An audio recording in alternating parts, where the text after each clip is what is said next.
Section 8.5, dernière section du chapitre 8. Dans cette section-là, on aborde notre dernier algorithme du chapitre 8 qui va nous permettre d'aller chercher une solution à coût minimal pour notre algorithme, notre problème du transport classique. Pour ça ici, il va falloir qu'on se définisse quelques nouvelles notions. On va définir en particulier là, 4 nouvelles notions avant de se rendre dans notre algorithme. Ces notions-là vont nous permettre de structurer les étapes de notre algorithme. Donc, on y va avec notre première définition. Cette définition-là, vous allez commencer à reconnaître là, la base, au moins, là, de la définition, les grandes lignes du moins, parce que dans ce cas-ci, on va parler des cases de base et des cases hors base. Un peu comme les arcs de base et les arcs hors base du chapitre 7. Dans ce cas-ci, dans une solution qui est admissible, une case qui contient une valeur, donc une case dans laquelle on indique qu'on va transporter de la marchandise, c'est une case de base. Une case qui contient un X est une case hors base. Maintenant que ça c'est défini, on peut parler de ce qui est une solution normale pour le problème du transport classique. Une solution normale qui sera appelée non dégénérée, c'est une solution à un problème qui contient M origine et N destination. À ce moment-là, si cette solution contient M plus N moins une case de base, on va parler ici d'une solution normale. Donc, si vous prenez le nombre d'origine plus le nombre de destination, et à ce chiffre-là, vous soustrayez 1, ça devrait vous donner le nombre de cases dans votre solution admissible qui contiennent des chiffres. Si vous avez plus ou moins de cases à ce moment-là que ce nombre-là, vous allez avoir une solution qui est dégénérée. Une solution qui est dégénérée, c'est une solution qui n'est pas normale. Généralement, on voit ça lorsque on a une étape qui remplit autant l'origine que la demande d'une certaine case. Et on peut aussi voir ça là, lorsque, par exemple, une origine ne participe pas à la solution finale d'un problème. Dans vos notes, on vous donne un exemple, allez le voir. Je ne le fais pas ici parce que j'ai effacé mes tableaux, malheureusement. Mais pour vous, vous pouvez aller voir avec vos notes. Donc, allez voir ça, on vous explique plus en détail qu'est-ce qu'on retrouve pour la solution dégénérée intéressante ou des cases de base et hors base. Ce qui nous intéresse maintenant, c'est de définir ce qui va être l'essence de notre algorithme du stepping stone. Cette définition-là, c'est la suivante. On vous définit ce qu'on appelle un cycle de changement. Donc, on vous explique là, que quand vous avez une solution admissible, un peu comme avec l'algorithme du simplex réseau, c'est possible de changer un peu là, les valeurs dans les cases qui sont hors base. Les cases qui contiennent aucune valeur, si on ajoute des unités dans ces valeurs-là, dans ces cases-là, pour rétablir l'équilibre de notre offre et de notre demande, on va faire une succession de plus 1, moins 1 dans les cases de base, des cases qui contiennent des chiffres, et cet effet-là, cette domino-là, le plus ou moins 1 qui se passe dans plusieurs cases, c'est ce qu'on va appeler un cycle de changement. Ça ressemble beaucoup au cycle qu'on faisait pour l'algorithme du simplex réseau.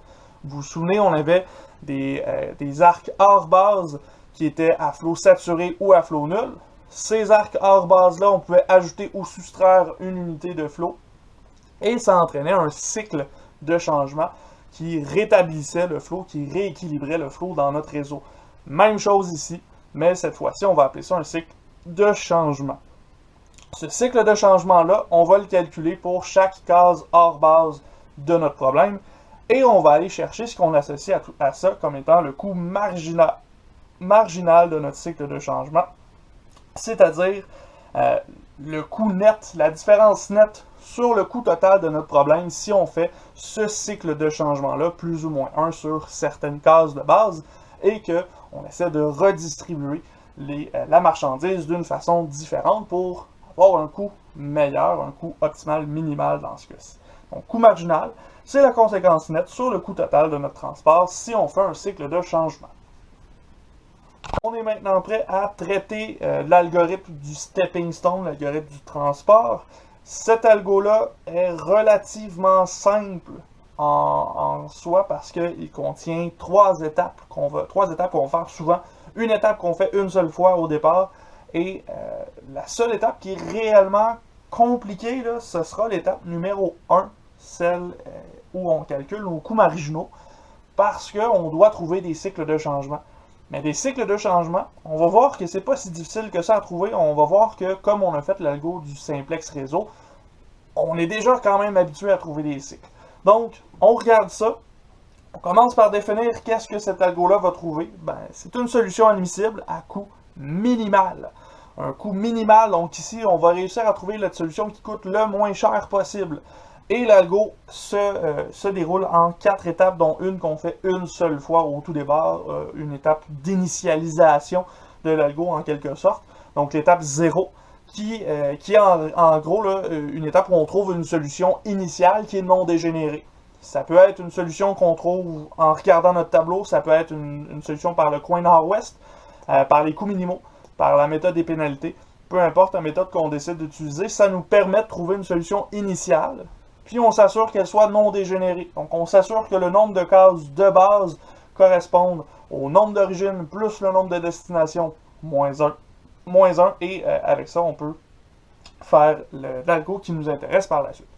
Lorsque c'est fait, on calcule les coûts marginaux de nos cases hors base.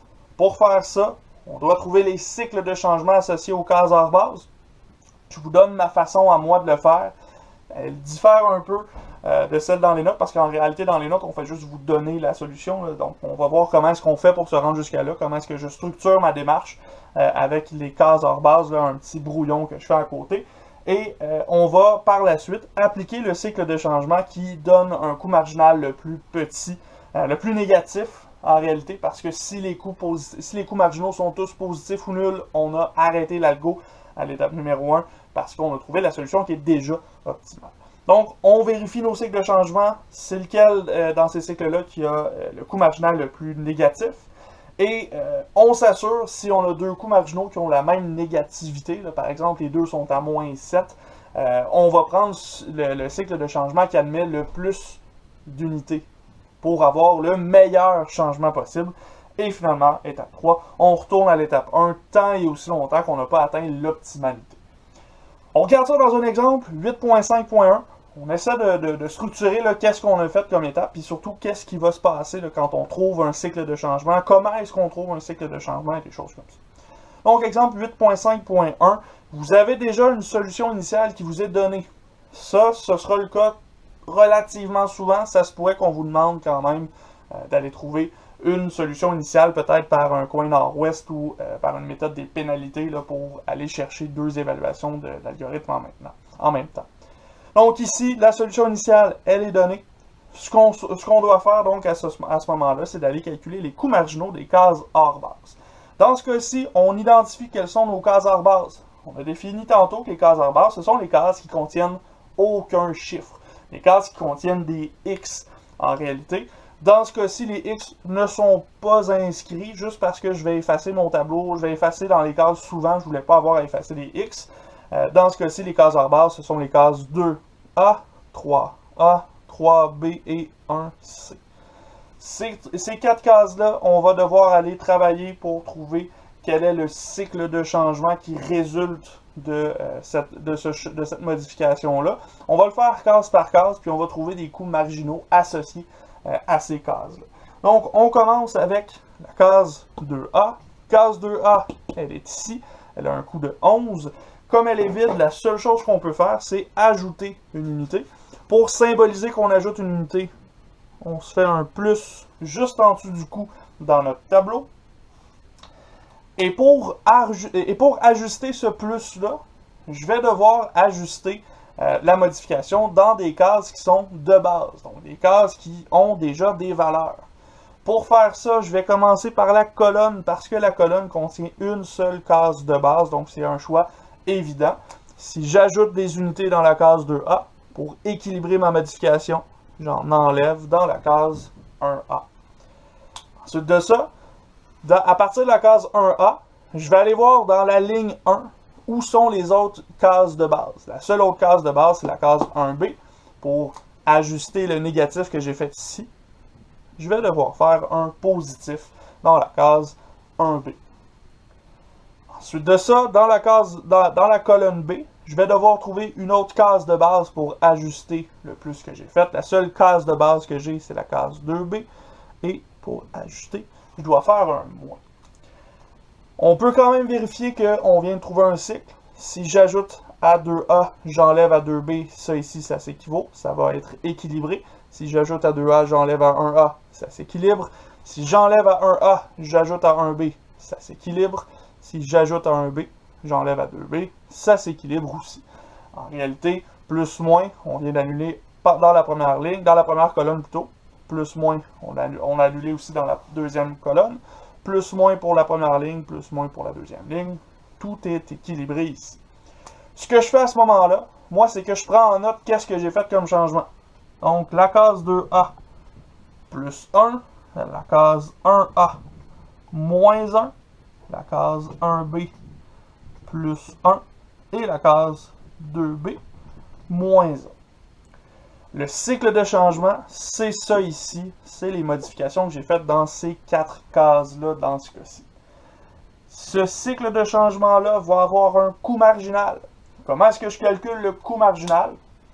Même principe que dans l'algo du simplex réseau. J'ai ajouté une unité dans 2A, donc j'ai ajouté quelque chose qui coûte 11. J'ai enlevé quelque chose dans 1A, j'ai enlevé quelque chose qui coûtait 6. J'ai ajouté dans 1B, donc plus 9. J'ai enlevé dans 2B, donc moins 10. On fait ce calcul-là, on va voir qu'est-ce que ça nous donne comme addition. Donc, plus 11, moins 6, plus 9, moins 10. Rentrez ça dans votre calculatrice si vous n'êtes pas capable de le faire mentalement. Ici, ça vous donne un coût marginal de plus 4. Donc, je garde ça en note parce que mes plus et moins, je les efface. Vous allez voir pourquoi. Quand je vais arriver dans 3A, je vais refaire les plus et moins à des endroits. Je dois être capable de retrouver ces plus et moins-là facilement. Donc, j'efface mes plus et moins. Et je fais la même étape, le même processus avec la case 3A.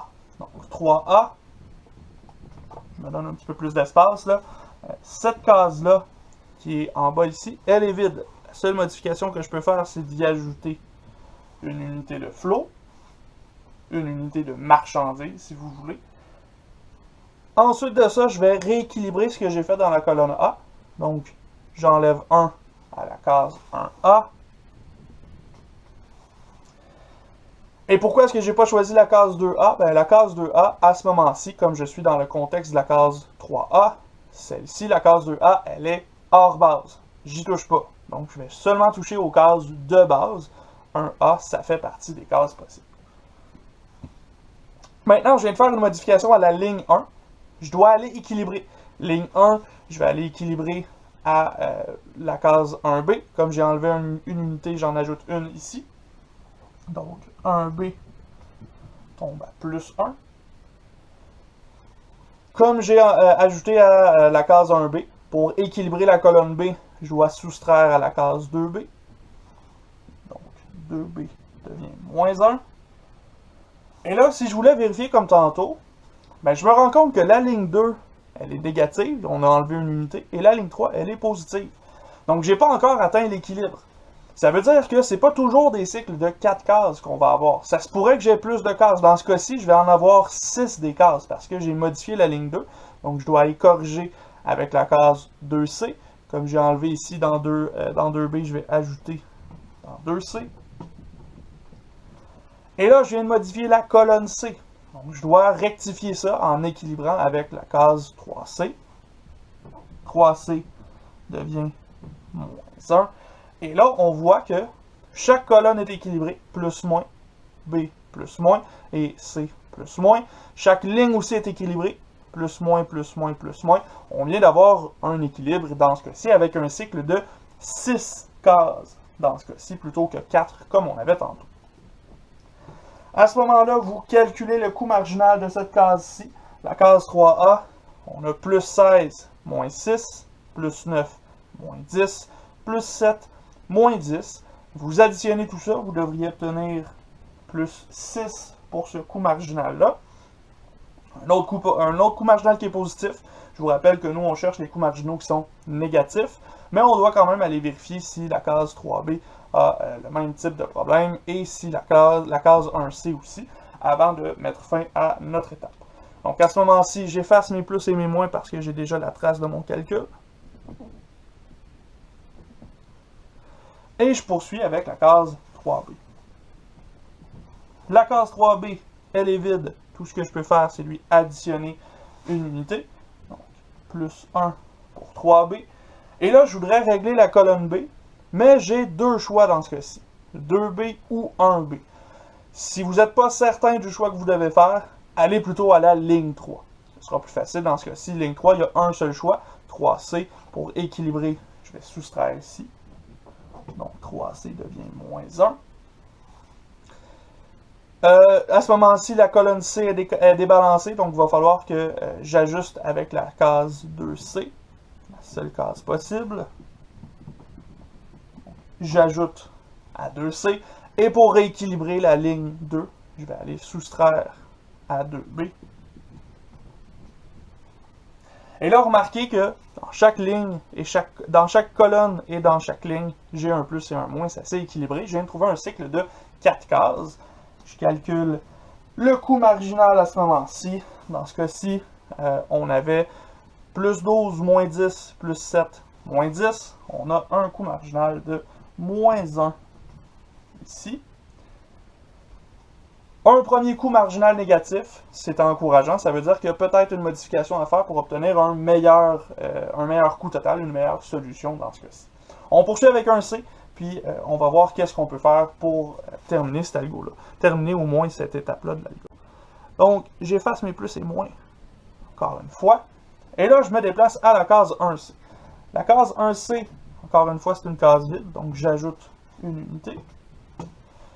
Pour équilibrer, là, à ce moment-ci, on voit que autant dans la ligne 1 que dans la colonne C, on a deux choix pour les deux. Si je m'en vais sur la ligne 1, je peux choisir un A ou un B. Si je m'en vais dans la colonne C, je peux choisir 2C ou 3C. À ce moment-là, il n'y a pas de choix évident et facile, donc il va falloir s'assurer qu'on ne fait pas d'erreur dans ce cas-ci. Comme on cherche un cycle qui va pouvoir utiliser des arcs, des cases de base, on peut tester. Hein? Si je vais voir ici pour la ligne 1, je vais voir à 1A. Si j'équilibre à 1A ici, ben après ça, ma colonne A va être débalancée, puis je ne pourrai plus l'ajuster. Donc 1A, je ne peux pas aller l'ajuster. Il va falloir que je prenne plutôt 1B dans ce cas-ci. Donc 1B qui me donne un négatif ici. Donc, case 1B est à moins 1. Cette case-là, elle débalance la colonne B. Je vais rebalancer la colonne B en allant à 2B. J'ajoute un plus. Mais là, la ligne 2 est débalancée, donc je vais l'équilibrer avec la case 2C. 2C va devenir négative. Et à ce moment-ci, j'ai trouvé un cycle de 4 cases. Et si on avait choisi de partir par la colonne C, on aurait eu le même problème. Hein? 3C, on n'aurait pas pu l'équilibrer, donc on s'est revenu à 2C. Et on aurait trouvé le même cycle de changement. Dans ce cas-ci, avec ce cycle-là, on a un plus 16, moins 9, plus 10, moins 7. Vous obtenez un cycle qui a un coût marginal de plus 10 dans ce cas-ci. Donc ça ici, on peut effacer ça. On a trouvé les 4 cycles de changement qui nous intéressent avec les coûts marginaux de ces cycles-là. Maintenant, je peux rechanger mon tableau pour indiquer chacun de ces cycles de changement-là. Ma case 2A a un cycle de plus 4. Ma case 3A, plus 6. 3B, moins 1. Et 1C, plus 10 dans ce cas-ci. Remarquez que j'utilise la droite de ma colonne, de mon tableau, pour aller chercher les coûts marginaux dans ce tableau-ci. À ce moment-ci, j'ai trouvé mes coûts marginaux. Je n'ai pas que des coûts marginaux positifs ou nuls, donc je dois continuer. Je n'ai pas trouvé la solution optimale. J'ai un coût négatif ici, dans la case 3B. Ça veut dire que de changer une unité ici, dans la case 3B, d'ajouter une unité plutôt dans la case 3B, ça va réduire mon coût total de 1. Ce qui veut dire que je peux modifier ici le problème que j'avais. Maintenant, il va nous rester à déterminer quel est le maximum qu'on peut changer dans la case 3B. Pour faire ça, il va falloir revenir sur notre cycle, le cycle qu'on avait pour la case hors base 3B. Donc, j'efface un peu les choses ici. On va voir quelles sont les modifications maximales qu'on peut faire pour cette case-là ici. Donc, mes coûts marginaux disparaissent. Et je sais que la case qui nous intéresse, c'est celle-ci. Cette case-là, la 3B, elle devenait positive, donc je vais lui ajouter un maximum d'une certaine valeur. Ce maximum-là va être déterminé notamment par les 3 autres cases de ce cycle-là. Pourquoi? Parce que dans ce cycle-là, je vais additionner et soustraire des informations. En réalité, je ne peux pas soustraire plus que ce qu'il y a déjà dans une case. Donc, par exemple, si je suis mon cycle, la case 3C, je ne peux pas soustraire plus que 200, parce que sinon, je tombe négatif dans la case 3C, et ça, c'est pas possible. Ensuite de ça, si je vais dans la case 2B, je ne peux pas soustraire plus que 150, parce que si je soustrais plus que 150, cette case-là tombe négative. Donc, il faut que je respecte ces valeurs-là que je vais soustraire. En réalité, je vais aller prendre la plus petite des valeurs qui est associée aux cases qu'on soustrait. Dans ce cas-ci, la plus petite valeur entre 150 et 200, c'est évidemment 150. Donc, on va ajouter 150 à la case 3B. On enlève 150 à la case 2B. On tombe donc à 0. On ajoute 150 à la case 2C. On tombe donc à 200. On enlève 150 à la case 3C. On arrive à 50 dans ce cas-ci. Donc, on vient d'effectuer un changement. On vient de modifier les valeurs de nos cases dans ce cas-ci. Et on a été chercher la valeur de modification en prenant la plus petite des valeurs des cases qui était associée à 1, moins 1 dans notre cycle. C'est très important de faire ça, parce que si vous ne faites pas ça, vous allez débalancer là, complètement le reste du problème. Donc, il faut absolument respecter là, les valeurs maximales qu'on peut enlever dans notre cycle, sinon ça fait planter l'algorithme. Donc, à ce moment-ci, on a une nouvelle solution. Cette solution-là, elle est garantie de coûter moins cher que la solution initiale. Pourquoi? Parce que l'algorithme du stepping stone s'assure que le cycle de changement a un coût marginal négatif. Donc, ce cycle-là est nécessairement positif pour le reste de la démarche. À ce moment-ci, avec ces nouvelles valeurs-là, on peut refaire une nouvelle itération parce qu'on n'a pas terminé, on n'a pas trouvé l'optimalité. Donc, on peut retourner aux coûts marginaux pour aller vérifier si les coûts marginaux de nos nouvelles cases sont positifs, nuls ou négatifs. Donc, on va continuer la prochaine étape, la prochaine itération. On va chercher les coûts marginaux pour nos nouvelles cases hors base parce qu'on s'est rendu compte que la case 2B, elle s'est vidée dans la dernière étape. Donc, elle est devenue une case hors base. Ce qui veut dire que je dois recalculer mes cycles de changement. Ces cycles de changement-là, on les recalcule à chaque étape, chaque itération, parce que c'est possible que ces cycles-là changent. Notamment, on va le voir pour la case 2A. On va avoir un changement parce que la case 2B n'existe plus pour son cycle. Et on va voir que ça peut complexifier un changement ou ça peut le simplifier très facilement. Donc, on regarde ça. On y va avec la case 2A. Cette case-là, 2A, elle est encore vide, donc on peut seulement faire un plus 1. Si on additionne une valeur à la case 2A, à ce moment-là, la seule place où je peux équilibrer mon changement, c'est à la case 1A. Donc, 1A va avoir un négatif. Si je veux équilibrer la case 1A, la seule place dans la ligne 1 où je peux l'équilibrer, c'est à 1B. Donc, 1B devient un plus. Ensuite de ça, 1B, si je veux équilibrer ce que je viens de changer dans la colonne B, tout ce que je peux faire, c'est modifier la case 3B. 3B, si je veux équilibrer, tout ce que je peux faire pour équilibrer la ligne 3, c'est aller à 3C. Et finalement, si je veux équilibrer ce que j'ai fait dans la colonne C, j'ai pas le choix d'aller équilibrer dans la case 2C. Qui devient donc moins dans ce cas-ci.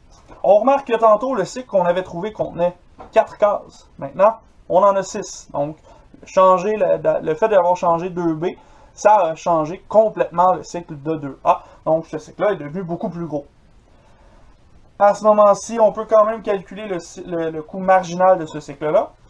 On a un plus pour la case 2A, donc plus 11, moins 6, plus 9, moins 12, plus 10, moins 7. pouvez faire ce calcul-là. Vous obtiendrez dans ce cas-ci plus 5 pour ce coût marginal-là. Tantôt, on avait plus 4. Là, on a plus 5. On a quand même augmenté un peu en changeant notre cycle. On continue avec la case 3A cette fois-ci. Avant de faire ça, j'oublie pas d'effacer les plus et moins que j'ai déjà fait. Donc, case 3A. Cette fois-ci, cette case-là, elle est vide, j'ai pas le choix. Plus 1. Si je veux équilibrer ce que je viens de faire dans la colonne A, tout ce que je peux faire, c'est enlever 1 à la case 1A. J'équilibre avec la case 1B. Plus 1. Et là, je peux équilibrer avec la case 3B. Et on voit que mon cycle s'est fait. J'ai un carré là, dans ce cas-ci qui s'est formé. Ce cycle de changement-là a une valeur de plus 7. Donc, plus 16 moins 6 plus 9 moins 12, vous obtiendrez plus 7. Et à ce stade-ci, on peut continuer avec la case 2B. Je vous préviens, la case 2B risque d'avoir quelque chose qui ressemble beaucoup à ce qu'on avait tantôt. La modification qu'on a faite à 3B tantôt, qui a fait disparaître 2B, risque de réapparaître pour la case 2B. Et son coût marginal devrait être positif. Parce que si on va faire les modifications sur la case 2B, ça devrait annuler ce qu'on a fait à l'étape précédente. Donc, on va effacer nos plus-moins. On va aller vérifier si ce que je viens de dire, c'est vrai ou si je suis dans un champ de patates. Donc, 2B, tout ce que je peux faire, c'est d'additionner. Si je veux ajuster la modification que j'ai faite à la ligne 2, je peux seulement modifier 2C sans causer de problème. Donc, 2C devient moins 1. 3C pour équilibrer ce que j'ai fait à 2C va devenir plus. Et pour rééquilibrer le dernier changement que je viens de faire, 3B va devenir moins 1 dans ce cas-ci. Ce cycle de changement-là, si je le calcule, plus 10, moins 7, plus 10, moins 12, on obtient plus 1. On remarque que c'est effectivement exactement l'opposé de ce qu'on avait tantôt. On vient de faire un changement inverse, c'est normal, on trouve un cycle, on trouve un coût marginal inverse aussi dans ce cas-ci. Il nous reste la case 1C à voir. On va aller vérifier si cette case-là a un cycle différent et si ce cycle-là a un coût marginal négatif. Dans ce cas-ci, 1C, c'est une case vide. La seule option que j'ai, c'est d'additionner une unité. Si je fais ça, je peux aller équilibrer dans la ligne 1 ou dans la colonne C. Si je vais dans la ligne 1, le 150 va me causer un problème parce que je ne pourrai plus équilibrer la colonne A. Donc, je vais aller à la case 1B. Donc, 1B devient négative. Je descends à 3B pour équilibrer. 3B va devenir positive. Et pour équilibrer ce dernier changement-là, je m'en vais à 3C. Ou je vais faire un moins 1 pour équilibrer le changement. À ce moment-là, j'ai un cycle de 4 qui est formé. J'ai réussi à équilibrer la modification que j'avais faite à 1C. Je peux calculer le coût marginal. Plus 16, moins 9, plus 12, moins 10. Vous devriez obtenir ici un coût marginal de plus 9. À ce stade-ci, je regarde les coûts marginaux que je viens de calculer pour les 4 cases hors base. Plus 5, plus 7, plus 1, moins 9, plus 9, pardon. Tous ces coûts marginaux-là sont positifs, ce qui veut dire que la solution que j'ai obtenue, c'est une solution qui sera optimale. Ça veut dire en réalité que ce que je viens de trouver comme disposition pour le transport ici, ce sera une solution qui coûtera le moins cher possible pour le transport que j'ai actuellement avec les données qu'on m'indique. Donc, de l'origine 1 à la destination A, j'enverrai 150 unités. De l'origine 1 à la destination B, j'enverrai 50 unités. De l'origine 2 à la destination C, 200 unités. De l'origine 3 à la destination B, 150 unités. Et finalement, de l'origine 3 à la destination C, j'enverrai 50 unités. On peut maintenant calculer le coût total de cette solution-là pour voir qu'est-ce que ça nous donne. Ben, c'est aussi simple que d'habitude. Dans ce cas-ci, notre coût total, Z, ce sera égal à 150 fois 6 plus 50 fois 9 plus 200 fois 7 plus 150 fois 12 plus 50 fois 10. Vous calculez tout ça dans votre calculatrice et vous obtiendrez 5050 pour le coût total de ce problème-ci avec la solution qu'on vient de trouver. Donc, on résume sommairement ce qui vient de se passer. On est parti d'une solution admissible. Cette solution-là coûtait un certain montant. Et ensuite de ça, on est allé vérifier les coûts marginaux de nos cases hors base, les cases qui ne faisaient pas partie de notre solution. On a vérifié ces coûts marginaux-là. On a trouvé qu'il y en avait un qui était encore négatif. Ça veut dire qu'on pouvait faire une modification, un cycle de changement qui nous amenait un coût marginal, un coût total plutôt, inférieur à celui qu'on avait initialement. On a effectué les modifications. Ces modifications-là sont en bleu en ce moment dans le tableau. On est allé chercher les nouveaux coûts marginaux pour les 4 cases restantes qui étaient en dehors de la solution. Les coûts marginaux à ce moment-ci étaient tous positifs. Ça veut dire que les changements qu'on pouvait faire n'avaient que des modifications qui augmentaient le coût total à ce stade-ci. Donc, ce n'était pas la meilleure façon de faire dans ce cas-ci. Donc, la solution qu'on a trouvée à ce stade-ci avec les chiffres en bleu, c'est la solution qui est optimale pour le problème actuel qu'on étudie. À ce moment-là, on peut dire que 5050, c'est ce qui coûte le moins cher pour répondre aux problèmes de transport qu'on nous a donné à l'exemple 8.5.1.